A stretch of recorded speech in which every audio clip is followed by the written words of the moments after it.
नारद जी से राजा विदुर ने कहा कि हे देव ऋषि, दैत्यराज ने क्या किया और वह सब विस्तार पूर्वक सुनाई। हे ऋषि नारद जी बोले कि उसके चले जाने पर जलंधर ने आपने राहु नामक दूत को बुला करके कैलाश पर जाने की आज्ञा दी और कहा कि वहां पर एक जटाधारी शंभु नामक योगी रहता है और उससे मेरा आक्रमण और योषण करके और उसके सर्वांग सुंदरी भाग्नि को मेरे लिए मांग लाओ। तब उन वचनों को सुन करके दूत शिव के स्थान पर पहुंचा, परंतु नंदी ने उस सभा के भीतर नहीं जाने दिया। बोले श्री शंकर भगवान। केतु अपनी उग्रता से शिव के सभा में चला गया और शिव के आगे बैठ करके उनकी आज्ञा ली और वह सब संदेश का सुनाया जो कि दैत्यराज ने जलंधर ने कहा था। फिर तो उस राहु नामक दूत के एक से कहते ही भगवान शंकर सूर्यवाणी के आगे पृथ्वी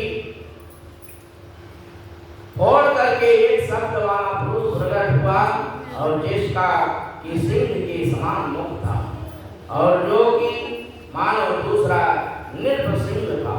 वह दौड़ करके राहु को खाने चला। राहु बड़े जोर से भागा, परंतु उस पुरुष ने उसको पकड़ लिया और उसने शिव की शरण ले अपनी रक्षा मांगी। शिव जी ने उस पुरुष से राहु को छोड़ देने के लिए कहा किंतु मुझे बड़े जोर की भूख लगी है, मैं क्या खाऊं? महेश्वर ने कहा कि यदि तुझे भूख लगी है तो शीघ्र ही अपने हाथ पर का मांस भक्षण कर लो। शिव जी की आज्ञा से वह पुरुष शीघ्र ही अपने हाथों और पैरों का मांस भक्षण कर गया। अब केवल उसका सिर मात्र शेष रह गया है। तब उसका ऐसा कृत्य देख करके शिव जी ने प्रसन्न होकर के उसको अपना आज्ञा पालक जान करके और उसे अपना परम प्रिय गण बना दिया। बोले श्री शंकर भगवान की। और कहा कि मेरी पूजा के समय आप तेरी भी सदैव पूजा होती रहेगी और जो मेरी पूजा नहीं करेंगे वह मेरे प्रिय नहीं होंगे। शिव जी से ये सावर पा करके उस पुरुष को बड़ी प्रसन्नता हुई और उस दिन से वह शिव जी के द्वार पर अष्टकीर्तिमुख नामक गण होकर के और स्थित रहने लगा। बोले श्री शंकर भगवान की, श्री लक्ष्मी नारायण भगवान की। 16वां अध्याय राजा पृथु ने कहा कि नारद जी, या तो आपने महाप्रभु शंकर की बड़ी अद्भुत कथा सुनाई है और कृपा करके आप यह सब बतलाइए कि उस समय राहु उस पुरुष से छूट करके कहाँ गया। जब राजा पृथु ने देव ऋषि नारद से ऐसा प्रश्न पूछा तो देव ऋषि नारद ने कहा कि उससे छूटने पर वह बर्बर नामक विख्यात हो गया और मानो नया जन्म पा करके उसमें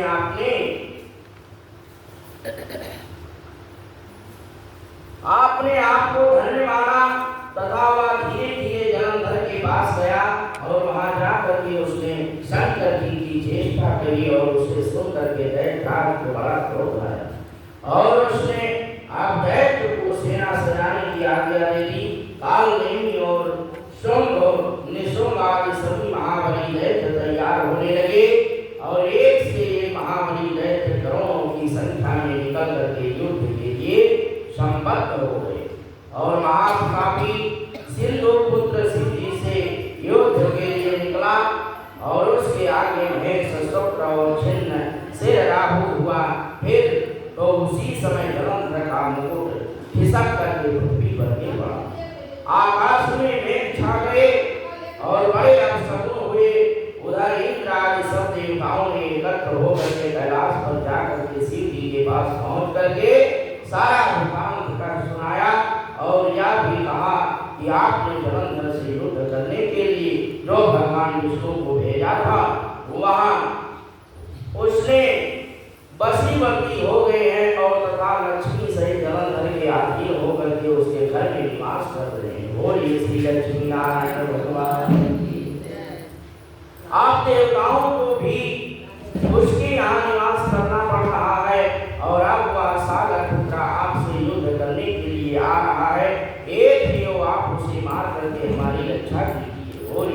शंकर भगवान की। देवताओं से यह सब कुछ सुन करके शंकर जी ने भगवान विष्णु से पूछा कि हे ऋषिकेश, युद्ध में आपने जलंधर का संहार क्यों नहीं किया और वैकुंठ को छोड़ करके आप उसके घर में कैसे चले गए? यह सुन करके भगवान विष्णु ने हाथ जोड़ करके कहा, नम्रता पूर्वक शंकर जी से कहा कि उसे आपका अंशिवांश लक्ष्मी का भाई होने के कारण नहीं मारा और वह बड़ा ही वीर व देवताओं से अजय है और मैं सत्य कहता हूँ कि उसे कोई भी नहीं मार सकता और इस पर मैं मुक्त होकर के मैंने स्वयं उसके घर में रहने का वर दे दिया। बोलिए श्री लक्ष्मी नारायण भगवान की जय। और इसी कारण मैं उसके घर में रहता हूँ। हे सूर्यवर विष्णु, आप क्या क्या कहते हैं उस दैत्य जलंधर को मैं अवश्य मारूंगा और इसमें कुछ भी संदेह नहीं है। अब आप या देवता जलंधर को मेरे द्वारा मारा हुआ ही जान करके अपने स्थान को जाएंगे। जब शंकर जी से ऐसा कहा तो सब देवता संदेह रहित होकर के अपने स्थान को चले गए। बोलिए श्री शंकर भगवान की। ठीक उसी समय पराक्रमी जलंधर अपनी विशाल सेना के साथ कैलाश पर्वत को घेर लिया और घेर करके सिंहनाद करने लगा। दैत्यों के नाद और कोलाहल से शिव जी क्रोध हो गए और उन्होंने अपने नंदी आदि गणों को उसके साथ युद्ध करने की आज्ञा दी। कैलाश पर्वत के समीप भीषण युद्ध होने लगा। दैत्य अनेकों प्रकार के अस्त्र शस्त्र बरसाने लगे। मेरे मदन शंख और तीरों तेज हाथी घोड़ों और रथों के शब्द से पृथ्वी कांपने लगी और युद्ध के कट करके मरे हुए हाथी घोड़े और पैदल पर पहाड़ सा लग गया और जिससे कि युद्ध भूमि और आगम्य हो गई। दैत्यों के आचार्य श्री शुक्राचार्य जी आपने व्रत संजीवनी विद्या से सब दैत्यों को जिलाने लगे और यह देख करके शिव जी गण व्याकुल हो गए और उसके पास जाकर के सारा वृत्तांत सुनाया और उसे सुन करके भगवान शंकर रुद्र के क्रोध की सीमा न रही और वह अपने भयंकर रूप को दिशाओं को प्रज्वलित करने लगे।